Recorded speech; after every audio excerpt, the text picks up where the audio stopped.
रीवा जिला न्यायालय में 10वीं अपर सत्र न्यायाधीश शशांक खरे की अदालत ने एक अहम फैसला सुनाते हुए आरोपिया पत्नी श्यामवती सिंह को पति की हत्या का दोषी करार दिया है। न्यायालय ने धारा 302 भारतीय दंड संहिता के तहत आरोपिया को आजीवन कारावास और 2000 रुपए के अर्थदंड की सजा सुनाई। अर्थदंड अदा न करने की स्थिति में 6 माह का अतिरिक्त कठोर कारावास भी भुगतना होगा। अभियोजन पक्ष की ओर से मामले की पैरवी अपर लोक अभियोजक DN मिश्रा द्वारा की गई। अभियोजन की कहानी के अनुसार मृतक जमुना सिंह विकलांग था और बिस्तर पर ही रहता था। वह अपनी पूरी संपत्ति अपनी बेटी और दामाद के नाम करने वाला था, जिसका आरोपी पत्नी श्यामवती सिंह लगातार विरोध कर रही थी। इसी विवाद के चलते 18 मई 2020 को आरोपिया ने पति के मुंह में कपड़ा ठूंसकर कुल्हाड़ी से सिर और छाती पर वार कर निर्मम हत्या कर दी। हत्या के बाद आरोपिया ने खुद को बचाने के लिए बाजार जाने की झूठी कहानी गढ़ी और पुलिस चौकी गंगेय में फर्जी रिपोर्ट दर्ज कराई। मामले की जांच के दौरान पुलिस ने घर में से रक्त रंजित कुल्हाड़ी बरामद की, जिसे आरोपिया ने छिपा कर रखा था। मृतक के कपड़ों और अन्य सबूतों को फॉरेंसिक जांच के लिए विधि विज्ञान प्रयोगशाला सागर भेजा गया। हालांकि इस प्रकरण में कोई प्रत्यक्षदर्शी गवाह नहीं था, लेकिन परिस्थिति जन्य साक्ष्यों के आधार पर अदालत ने 17 गवाहों के बयान दर्ज किए। आरोपी सजा पड़ी है, क्या पूरा मामला घटना क्या है?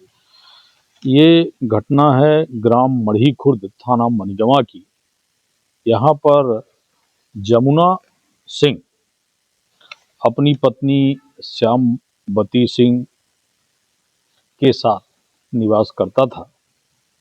तो इसकी एक ही पुत्री थी, जिसका विवाह हो गया था और पुत्र नहीं थे। तो इसका पुत्री का विवाह बिलवा पैकान में किया गया था और पति पत्नी दोनों एक साथ रहा करते थे।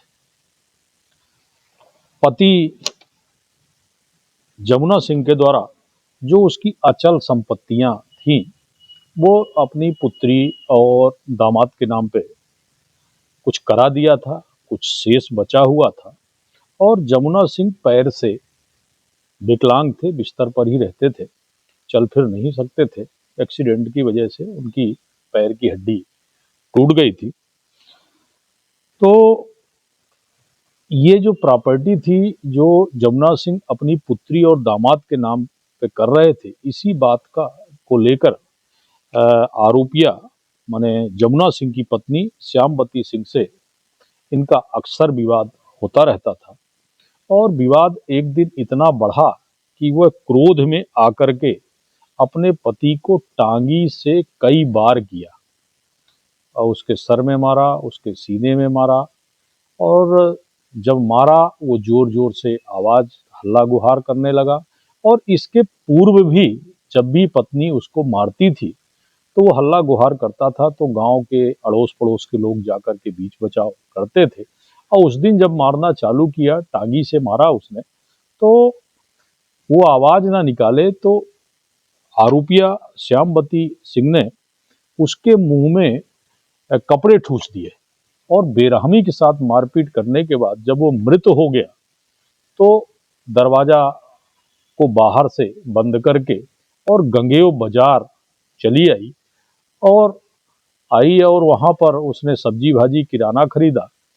और जिस दुकान पर उसने किराना खरीदा, उस दुकानदार को बताया कि जल्दी करिए, विवाद हो रहा है, कहीं मेरे पति की हत्या ना हो जाए। और इस तरह से वो फिर पुनः घर वापस आई।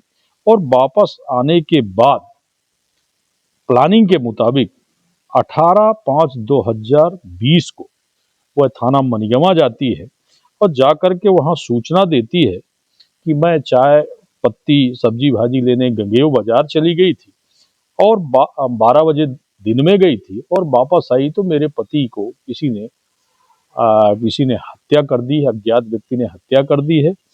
जिस पर पुलिस ने तत्काल इस पे मर्ग कायम किया, मर्ग क्रमांक 30/20 कायम किया और उसकी जांच हेतु वरिष्ठ वैज्ञानिक RP शुक्ला साहब को और वरिष्ठ अधिकारियों को सूचना देकर के मौके पर बुलाया। जब ये सारे कर्मचारी पहुंचे, बारीकी से परीक्षण किए और आसपास के लोगों के बयान जब लिए, तो पत्नी पर संदेह हुआ और पुलिस के द्वारा जब सख्ती के साथ पूछताछ की गई तो पुलिस आरोपिया श्यामवती सिंह ने अपना जुर्म स्वीकार कर लिया और जिस टांगी से मार करके उसने अब उस टांगी को अपने घर में छुपा दिया था उसे पुलिस को बरामद करा दिया। और इस मामले के जो भी साक्षी थे उन किसी ने भी घटना का समर्थन नहीं किया था, पर विवेचना अधिकारी इस पे श्वेता मौर्य जी थी, उन्होंने इसका बारीकी के साथ विवेचना की और कड़ियों को जोड़ने का काम किया और जब सुधा आर्टिकलों को पुलिस अधीक्षक महोदय रीवा के पत्रों के माध्यम से FSL सागर भिजवाया था जिस पर मानव रक्त पाया गया और कड़ियां जुड़ी और जितने भी साक्षी थे उन सब साक्षियों ने घटना का समर्थन नहीं किया था, लेकिन परिस्थितिजन्य साक्ष्य के आधार पर माननीय न्यायालय द्वारा इसे 302 के अपराध में आजन्म कारावास के साथ साथ 2000 रुपए के दंड से दंडित किया और इसे न्यायिक अभिरक्षा में भेज दिया गए। सभी तथ्यों, वैज्ञानिक साक्ष्यों और अभियोजन पक्ष के तर्कों से अपराध सिद्ध होने पर न्यायालय ने आरोपिया पत्नी को दोषी मानते हुए आजीवन कारावास की सजा सुनाई। यह फैसला एक बार फिर यह साबित करता है कि अपराध चाहे कितना भी शातिर क्यों न हो, कानून के शिकंजे से कोई नहीं बच सकता।